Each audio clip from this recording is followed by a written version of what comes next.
Today we're delighted to have Peggy Shippen Arnold with us today. And so here's Peggy.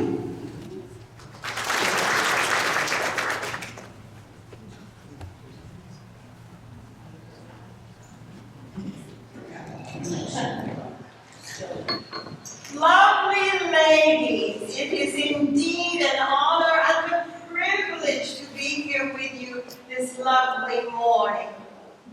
To share with you many of the facts and a few of the fancies about my life. I am Margaret Peggy Shippen Arnold, and I was born on what my mother said was a horribly warm July 11th morning in 1760. Now those of you with quick mathematic skills know that if I were born in 1760, that I would have attained the age of 16 years at the time of 1776 in America. I was most fortunate to come into a family of great wealth and prominence in Philadelphia, Pennsylvania. My father had been the provincial governor of Philadelphia for a time. His name was Edward Shippen, and my mother's name was Margaret Frances Shippen. I do not understand the propensity of people to want to give someone a nickname, but I was never called Margaret. I was always called Peggy. I was the last child and the last daughter in my family. I had 3 sisters, but my eldest sister, Elizabeth, and I became quite close during my life. We went virtually everywhere together. And of course, as young women are, it was our goal in that time to get away from our parents, to walk alone into Philadelphia. Usually, we had an entourage behind us of chaperones, but we loved to stroll down into Philadelphia. Philadelphia, Pennsylvania at this time was the largest city in the American colonies.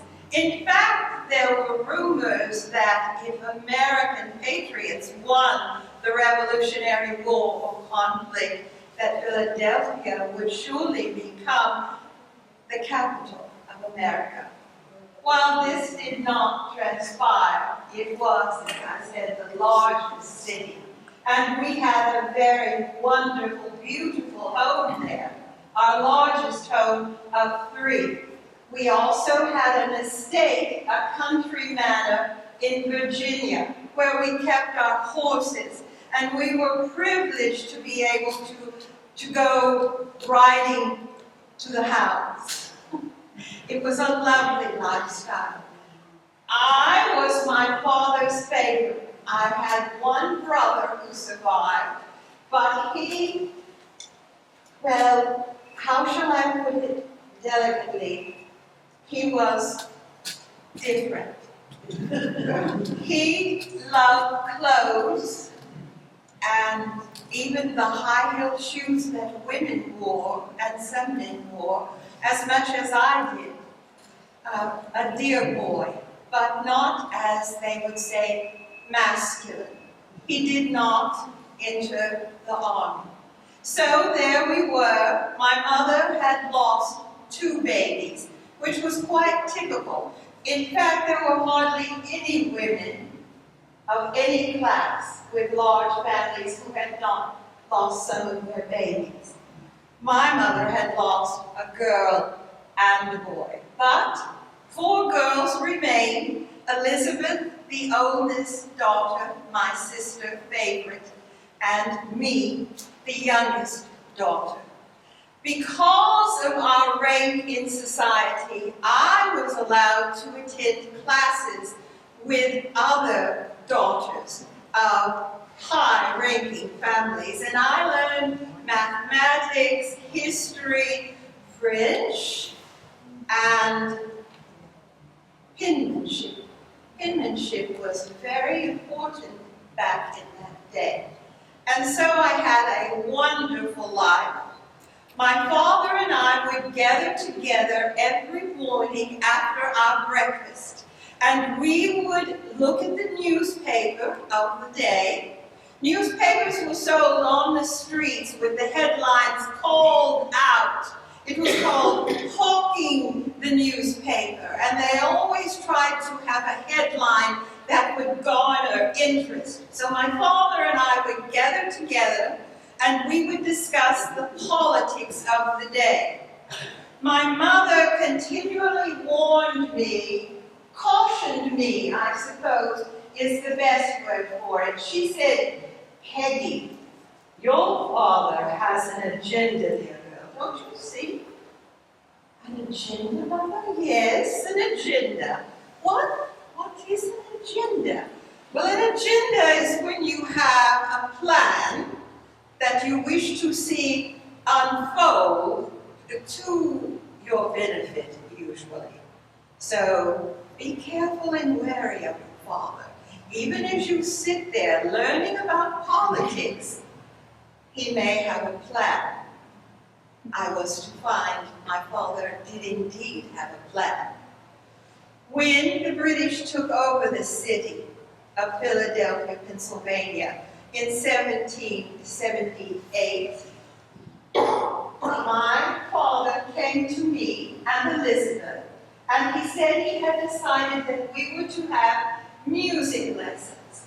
I was to have singing lessons, and Elizabeth was to have lessons on the harpsichord. My father's agenda.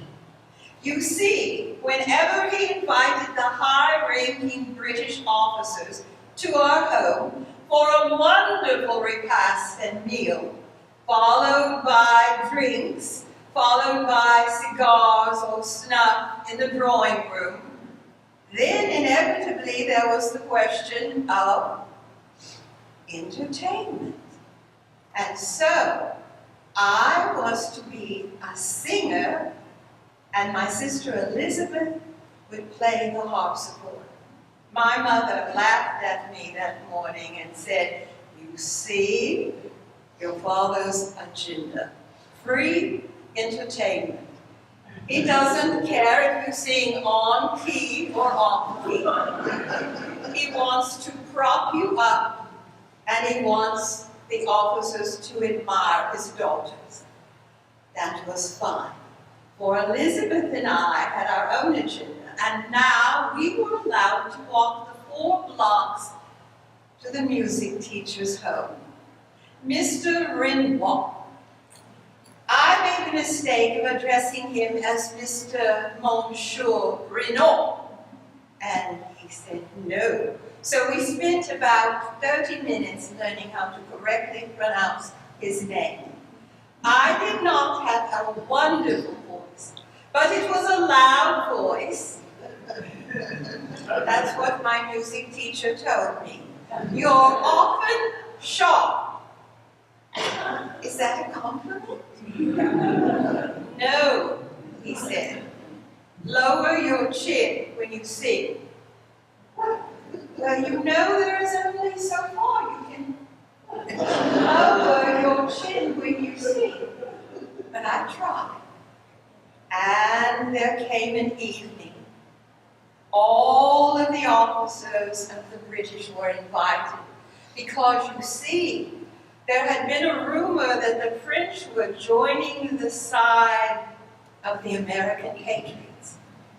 And so the British were going to be pulling their forces, their soldiers, out of the city. This was one of the final evenings and dinners that those officers with their red coats would be attending. And so my father was prepared. He wanted me to sing a British English melancholy tune called for the hills, and I practiced. And he prepared by building a series of small steps with a little platform at the top. He wanted me to get up on these steps and stand there. I would be literally a prisoner.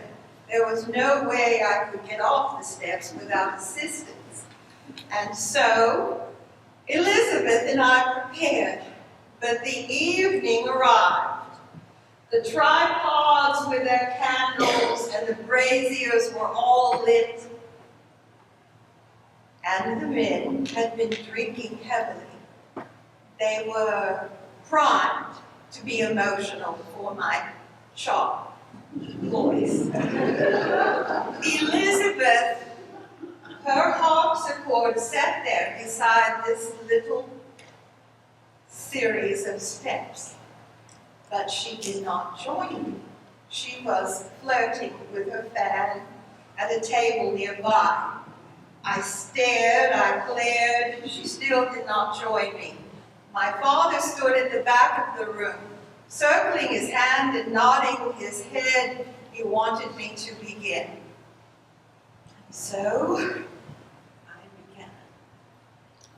There's 40 shillings there upon that drum, for every man of you who'll swear to come and volunteer to fight with us each day o'er the hills of England home and far away. O'er the hills and o'er the main, in Flanders, Portugal, and Spain. Good King George commands, we must obey. Far from England home, so dear, and far, far, far away. But my father wasn't satisfied. Most of the men were on their feet. Most of the men were crying tears. They loved their home of England. My father wanted the second verse. I do not think my love will wait for me. She'll think that I am dead across that sea, and I will learn to live my life alone, with dreams of her true love and England home. And they all clapped, and they helped me off my little step platform. And as they left that evening, they gave lots of British pounds to my father, for they had been remarkably entertained and wined and dined. But something else happened that evening. Our drawing room was large, with tables and chairs and sofas and chaise lounges, but around it on three sides, the side, the back, and this side, was an almost 8-foot flooring, and our stacks of books, our library, on the walls. There were chairs to sit on up there. The lights from the brazier candles and the tripods did not illuminate that area. And during my song, a figure had entered in an officer's cloak, the double-caped cloak, not with a hat, and I couldn't see the color of the uniform. For both armies, the pants were lighter colored. But in the darkness he sat and leaned forward, but his face was not illuminated. I was to learn months later that that was Major General Benedict Arnold, who had often visited my father before the British occupied the city. He was going to take over the command, and his bravura or arrogance at attending an event filled with British officers still is unfathomable to me to this day. But he told me later that he wanted that night, more than anything else, to belong to the British Army, for they had a camaraderie and a love of their country. Benedict Arnold, as many of you may know, had been born in England, but his own mother and father had died, leaving him to care for his younger brothers. He did the right thing. He did not attend West Point as was planned for him. The military in my day, possibly not continuing today, was a status hierarchy. If you had been fortunate enough to attend West Point, you had an incredible opportunity to be given more promotions, more deferential treatment. Benedict, because of cruel fate, could not attend, and he developed a melancholy that turned to bitterness and anger. He became mad at cruel fate for handing him his life. His best friend and he had distinguished themselves during the French and Indian War, defending the line of forts that protected the American colonies. Up close to the Canadian border at Fort Ticonderoga, he was the hero.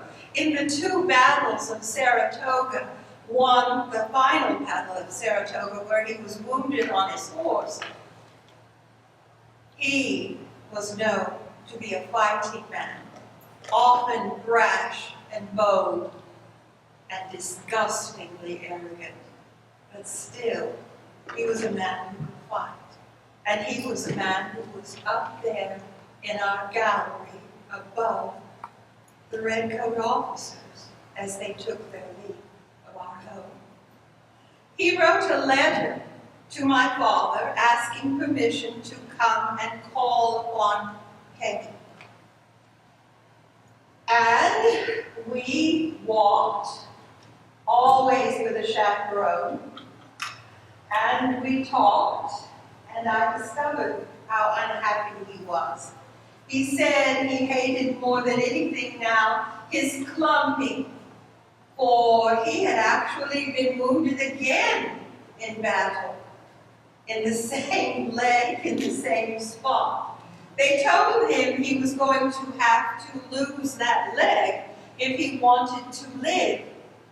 But Benedict said, no, I prefer death. I chastised him that life was so precious he should take whatever measures were possible to save his life. But later in my life, I was to understand he did not want his leg to be amputated. The surgeons in my day and time were not what you would want around you. They were more like butchers. And ultimately his leg healed. But one thing that he told me, and doesn't everyone love a compliment? My mother said that I was quite a little idiot because I wanted compliments. But doesn't everyone want a compliment or 2, 3? Many. I found I had a voracious appetite for nice words about me.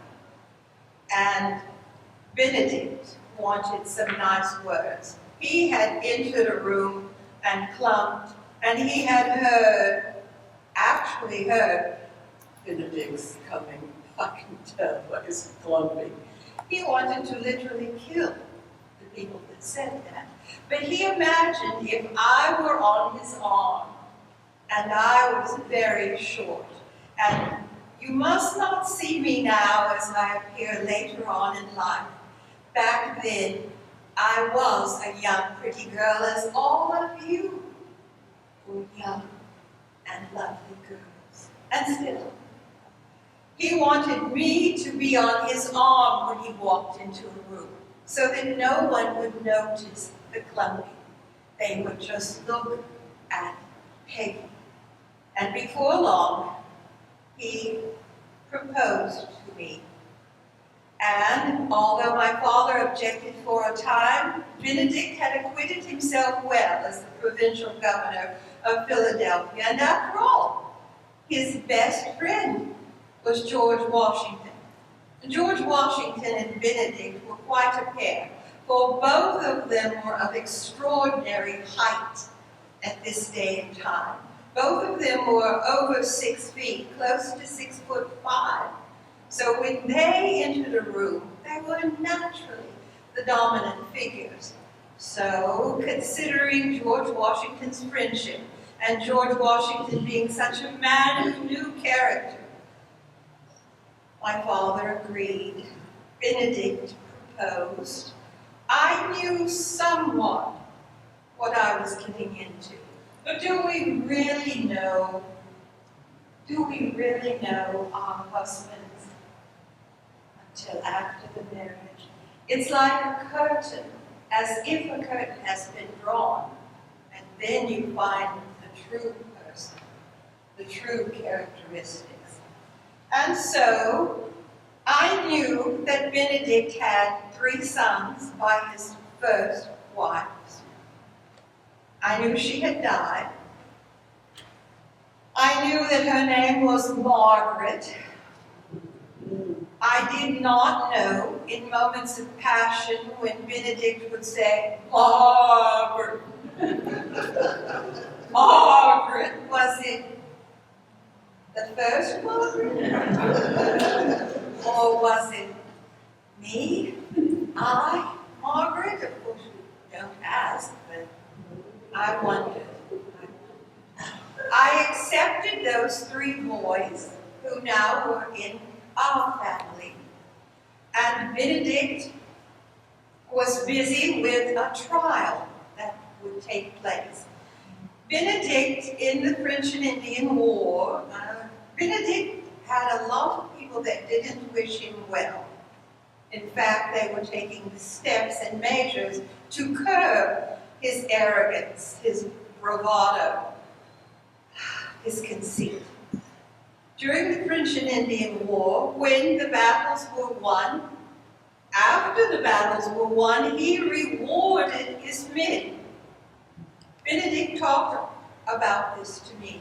He said that during the Greek wars, when the Greek city-states were at war and one prevailed over another, the Greek officers would honor and tribute their men extravagantly, so that when their men had to go into warfare and battle again, they would know that they were going to be rewarded handsomely with food and wine and drink and captive women, and food and wine and captive women. So without the captive women, Benedict gave the men money, gave the men food, drink, cigars, and he overreached his budget limitations. He was accused of malfeasance, among other things. Benedict, never short on his opinion of himself, acted as his own lawyer. And all of the big charges were simply dropped. But the malfeasance charge stuck. And the judge rendered the verdict that George Washington himself would have to write Benedict a letter of chastisement, telling Benedict, as if Benedict did not know, he chose to ignore, but he knew, telling Benedict, you must follow the chain of command. If you wish to tribute and honor your men, you must go through certain channels. If you spend your money, you cannot be raped, should not be raped. Your superior officers for not reimbursement. It was your money. You chose to spend it in honor of your brave men. But there are correct ways and channels to do so, and you, sir, did not follow them. They had George Washington write that letter and deliver it to Benedict. Now, George Washington was my husband's only friend, who was a sincere friend. And so when George Washington wrote that letter, the criticism struck home and struck deeply, and it soured Benedict in every way. And so Benedict began to talk and insist that he wanted to consider changing allegiance. After all, he'd been born in England, and he had a litany of reasons. He knew that I had remained in contact with a British officer, Major Andre. I was not the only young woman in Philadelphia that Major Andre escorted. I do not believe that I held his heart, but I was quite fond of Major Andre. We were very similar. We loved plays and the theater. We loved music. He wrote a piccolo solo and called it by my name, Miss Peggy, and it was a lovely friendship. But Benedict told me to get in touch through a letter to Major Andre of the British forces and to suggest that Benedict Arnold would like to talk with Major Andre. By this time, George Washington had honored Benedict Arnold with the command at West Point. Now, West Point was pivotal to the supply line for the whole Continental Revolutionary Army. It was strategic. I had had our first child, Edward Shippen, and we were living in a home provided for us at West Point. We had not heard yet from Major Andre, but in the bay was a British man-of-war ship just sitting there. The name of that ship was the HMS Her Majesty's Service Vulture. Now, Vulture is not a pretty name. It is not a pretty bird, a carrion bird of prey, perhaps omniscient, prophetic. One morning, we were going to welcome George Washington and his aides de camp to our home, and I was dressing for that occasion. I had just fed our little boy when Benedict rushed up the stairs and told me that a letter had been intercepted in Major Andre's belongings, that he had been dressed not as an officer, but as a common man, and he was incarcerated, and basically we were in great peril. No woman had ever been hung in the colonies for being a traitor or a spy, let alone being foolish. I regarded that as the main crime of my early years. Stupid, as my mother had said, and foolish. So Benedict raced across the room, flung open the window, and said he was going to the Vulture to meet him in New York, and I would know what to do. He asked that I give him as much time as possible, as he was going to have to row a small boat to the large man-of-war. I told him I would, and hoped to see him in New York. I was a fan of theater, and I had seen histrionic bits upon the stage, and now I was going to have to give my own version. And so, briefly clad, especially not clad for visitors, including General Washington, I began a loud, histrionic display. I screamed, "They're going to kill my baby!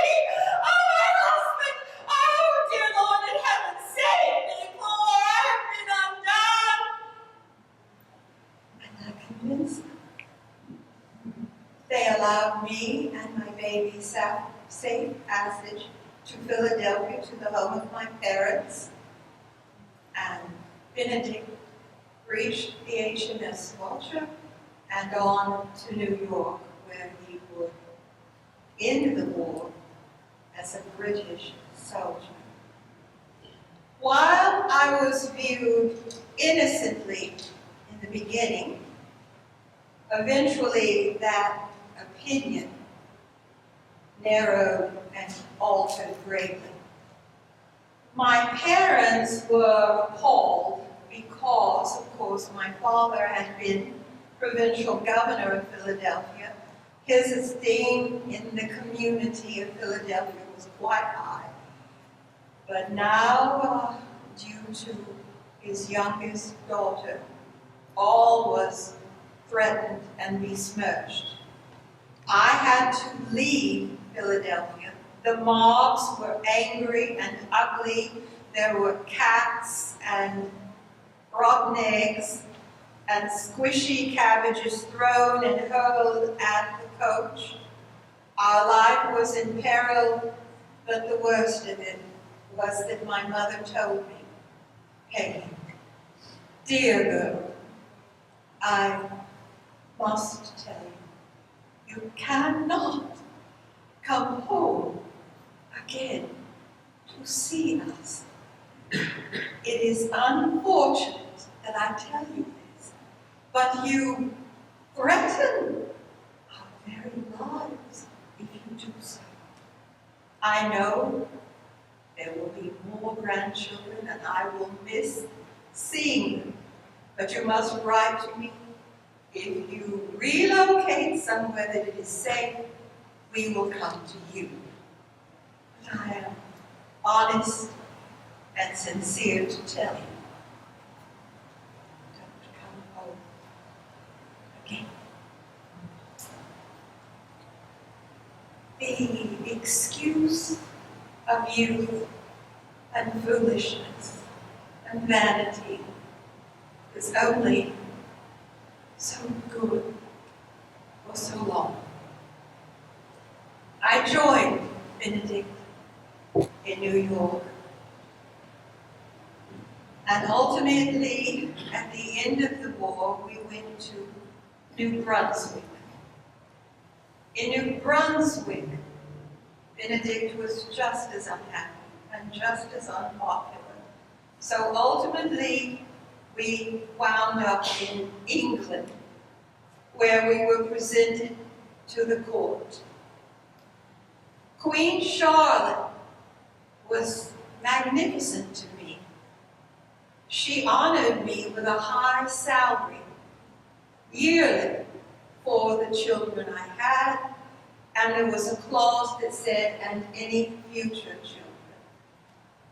When I curtsied to her back then, it was in a sincere tribute for her kindness to me. But Benedict remained Benedict. He fathered an illegitimate son in New Brunswick, brought him over to England, and died ultimately of gout-related illness.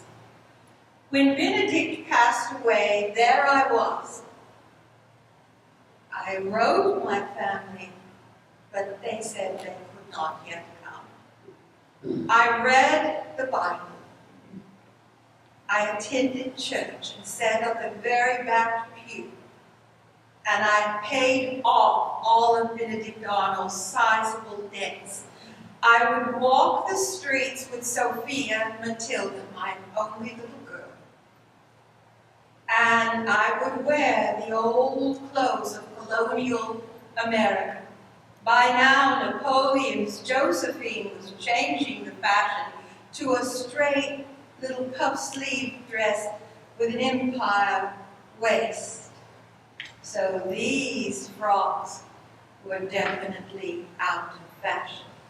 One day, on one of our walks down the street, Matilda would look at me and ask the meaning of words she did not understand.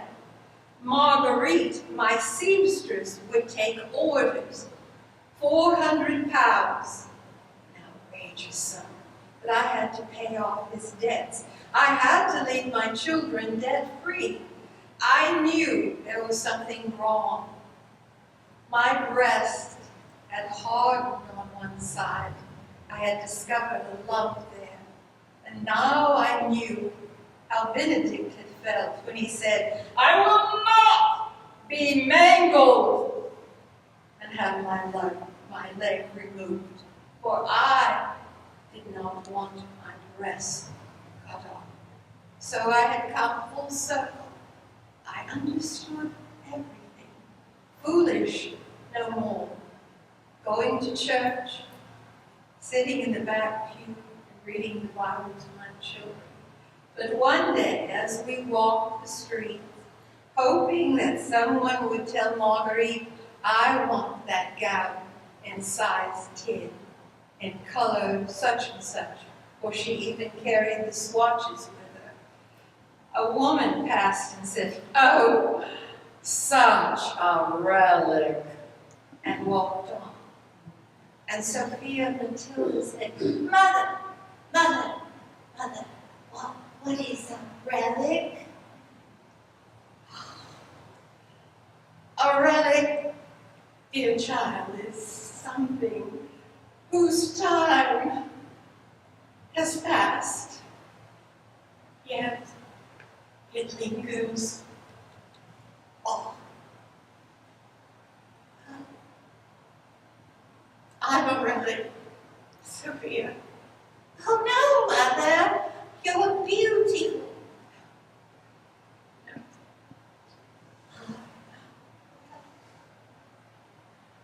I do not excuse all of my shortcomings. As I said, vanity and stupidity can only do so much. But I do, to the dear Lord, offer myself. And I have written my parents to come and get the children. For as the hairs on my head, and there are a few, so are the days of my life numbered.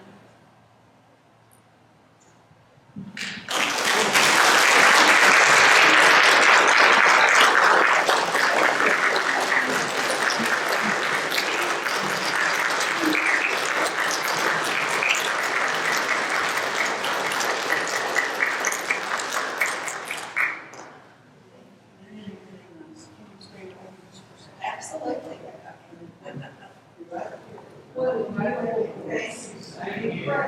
Oh, well, thank you. Did I shock? Oh, you're very, very sweet. You all are a wonderful audience. This is one of of my favorite historical reenactments, and I do 25 different ones. Seriously? Oh, seriously? No, I'm kidding. Yeah, seriously. But I love Peggy Shippen because, as she said, her vanity and her stupidity could only serve as an excuse for a little bit of it. We're singing for us. Oh, well, thank you, and this is a wonderful place for acoustic. Yeah, she had told me she was going to sing this song. Would you like her old song? It is. It's an actual song from the era, and it is. It was a favorite, even though sometimes I think that men like to cry as much as women like to cry. And especially if you give them something to drink or a lot to drink. And it wasn't just my singing that caused them to cry, and she actually sang that. O'er the hills, and I found that, and I thought, hey, that's perfect. Now, if the Americans had been there, we should end on a high note. Yankee Doodle Dandy would have been sung, and it would have been Yankee Doodle Dandy. You want to sing that with me? Let's do that. Yankee Doodle went to town, riding on a pony. He stuck a feather in his cap and called it macaroni. Yankee Doodle, keep it up, Yankee Doodle Dandy. Mind the music and the step, and with the girls be handy. And did you know? That was a vulgar song. Yes, keep it up, and with the girls be handy. I thought the only thing weird was the macaroni. Or maybe they thought Andy could fix something around the house.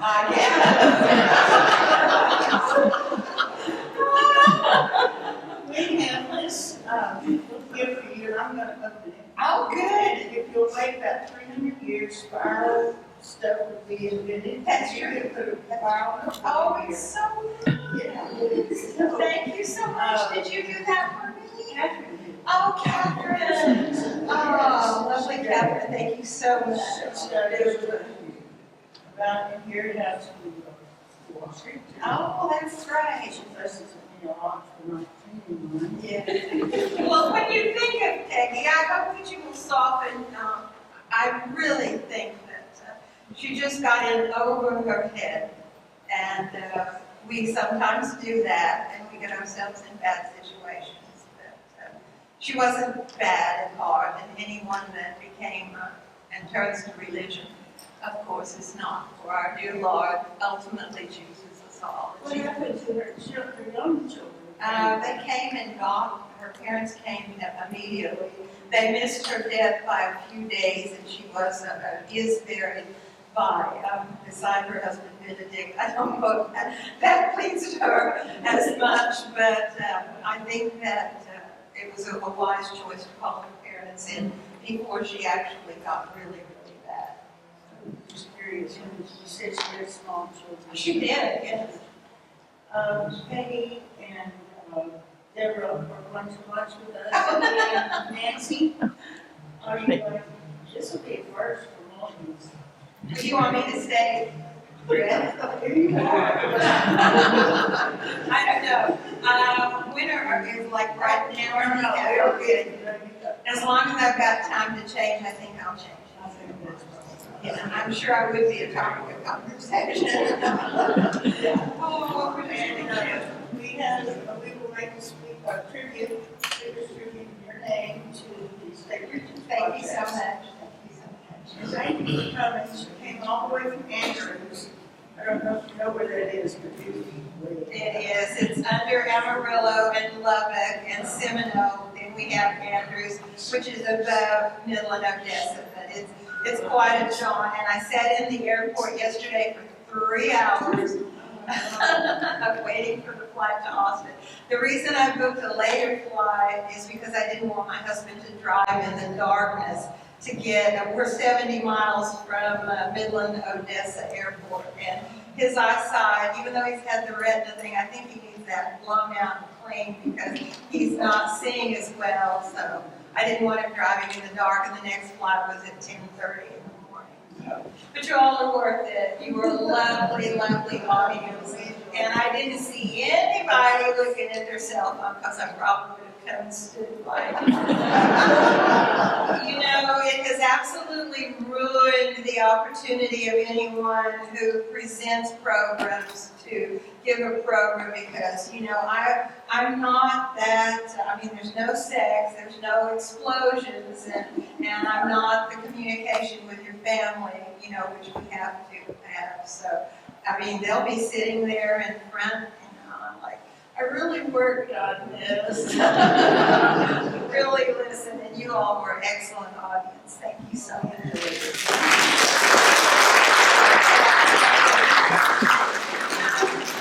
Nancy, could you get your camera and take a picture of the regent for me? And because I know Catherine so well, we talked and talked and talked on a flight coming home from Southwest many years ago. Yes. Had your mind. I looked better then. Most of you all look better. Yeah. After a once, shared public. Thank you so But much. Sue gave it to you. You all are delightful. Thank you so much. Okay.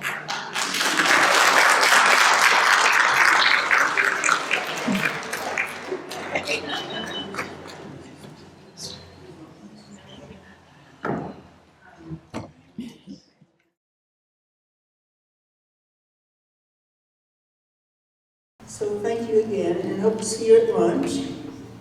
And we have the benediction.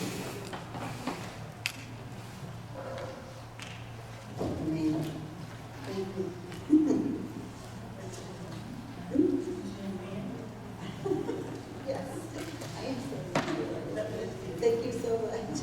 Okay. Dear sisters and guests, this is a perspective of what's happening soon.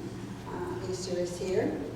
May you have the gladness of Easter, which is hope, the promise of Easter, which is peace, and the spirit of Easter, which is love. In Jesus' name we pray. Amen.